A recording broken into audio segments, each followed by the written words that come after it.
Hello, everybody. Welcome to Chapter 6.2, Part 2, Rational and Irrational Numbers. Sets of real numbers. The natural numbers. We have learned a little bit about the natural numbers as the counting numbers, and the set of natural numbers is 1, 2, 3, 4, 5, 6, 7, 8, etc. to infinity. Then there are the whole numbers, and the whole numbers are the natural numbers, but we also have zero. The next thing we're going to discuss here is what's called the number line. So let us go over to the whiteboard and see how the number line works. Okay, so we're going to discuss the sets of real numbers. And real numbers are broken up down into parts. Now often, and maybe in the past you've seen this, what's called the real number line.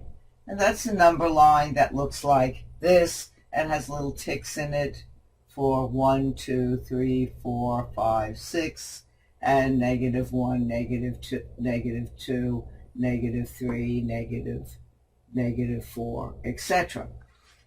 Now, the thing is that part of this line from 1 on are the numbers we're most familiar with, and those numbers are the natural numbers. So we can indicate those numbers as 1, 2, 3, 4, or sometimes we call them the counting numbers. And these are the natural numbers or counting numbers. And these are indicated by the symbol N with 2 bars.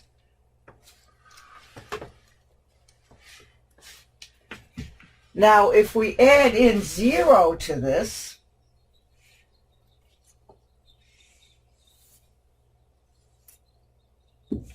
I'll make this a little clearer. If we add in 0 to this, we're going to get what's called the whole numbers. So if we put 0, 1, 2, 3, 4, ... and the 3 dots means it goes on and on forever, we will get the whole numbers. And this is indicated by the symbol Z with a little plus. So if I was going to, here are the natural numbers, I'll put these as the natural numbers. And then I'll put here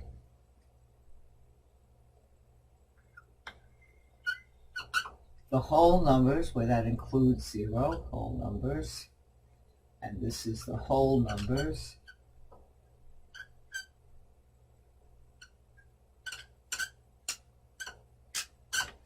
Okay, so those are our whole numbers. And then we want to include on this number line, we also want to include our negative numbers, because we now have the 0 and the whole 0 with the natural numbers, but we're still missing this part, and that will be our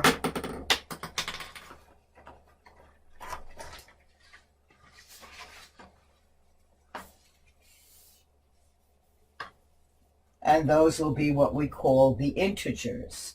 So here are the integers. So from here, which would include all of these, both the positive and the negative numbers, and these are the integers. So the integers are the set with 0, 1, 2, 3, 4, which are our whole and natural numbers, but also include -1, -2, etc. So that means it goes all the way smaller and smaller and smaller in the negative world, and yet it goes bigger and bigger and bigger in the positive world, and we call these the integers.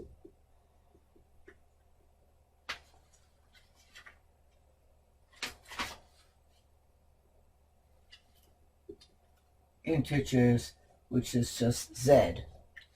with a line through it, and so this is going to be our integers,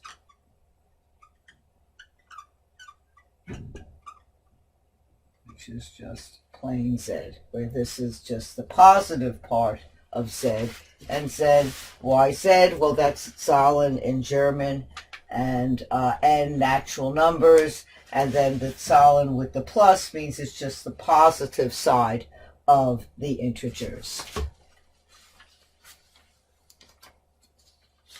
Now you may ask what other kind of numbers can be in this, because we're not finished. We still haven't covered all the real numbers. Well, there's also fractions, because in between here we have, let's say, 1/2 over here, and then 1/4 over here. We have fractions. And the fractions are what's called rational numbers. So any number, a over b, is an element of what's called the rational numbers q. So any fraction is where you can put a over b. So even if you have one of these numbers, 4 you can write as 4 over 1, which means that it is a rational number. But so is 1/2 a rational number too.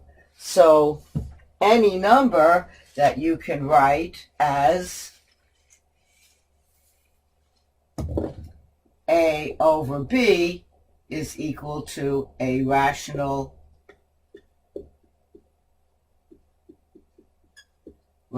number. And a rational number, as I just wrote, the symbol for rational numbers is Q.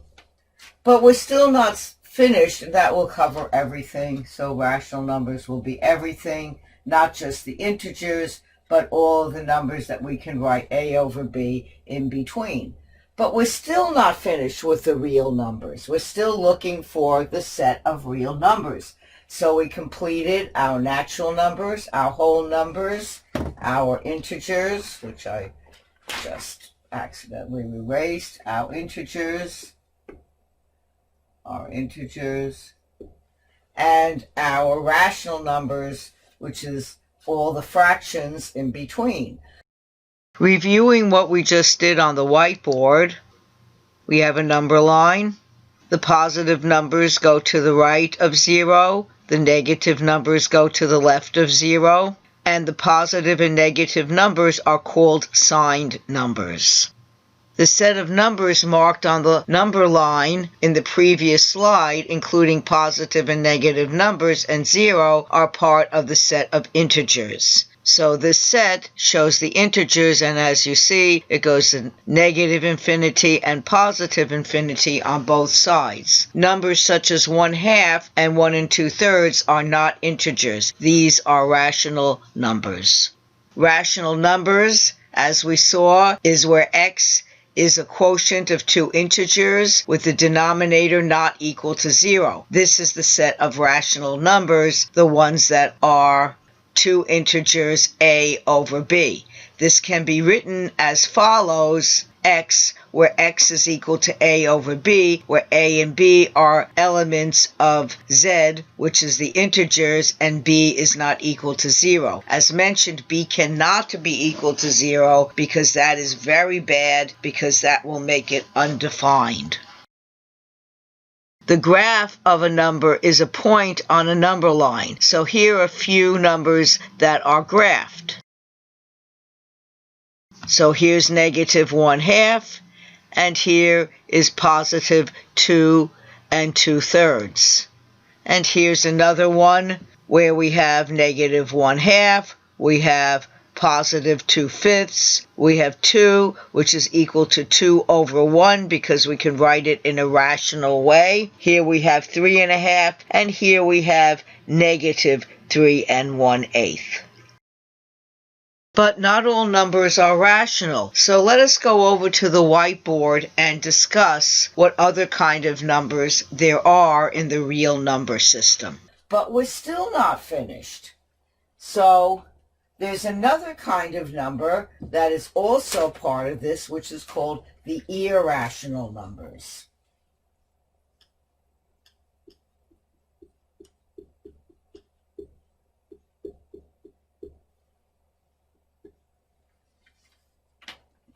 And irrational numbers include numbers like pi, square root of 2.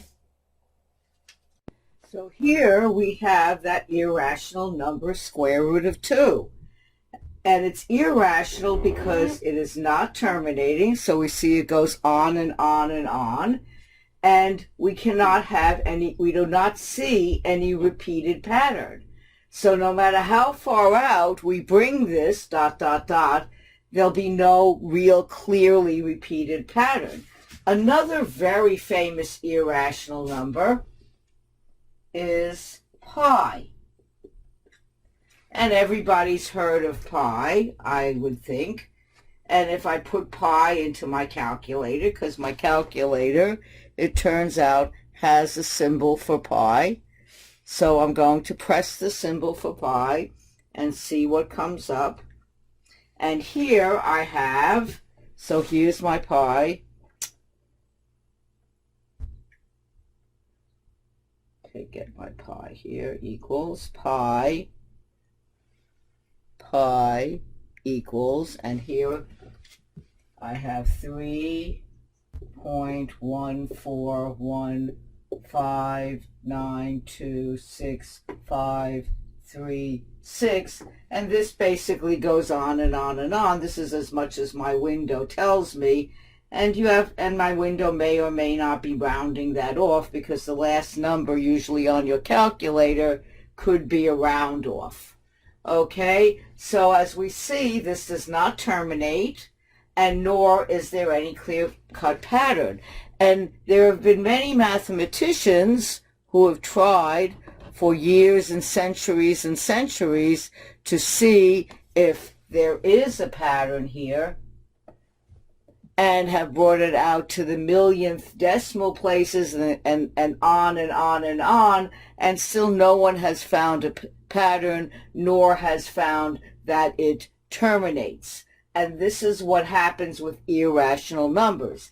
Irrational numbers you cannot put into the form of A over B, which either terminates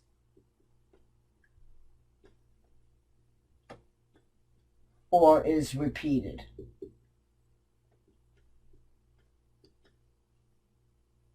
And that's rational. Rational implies these are irrational, which does not do this.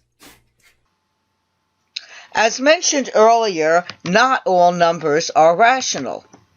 So, for example, the square root of 2 cannot be written as a quotient of two integers, meaning A over B. So if we did that, if we went to a calculator and put in the square root of 2, we would find that the number after the decimal does not have any pattern, and nor does it terminate. And this tells us that it's most likely irrational. So an irrational number becomes the set of irrational numbers. And this is pi is an irrational number, square root of 2 is an irrational number, and psi that we talked about earlier when we were talking about the golden ratio is also an irrational number.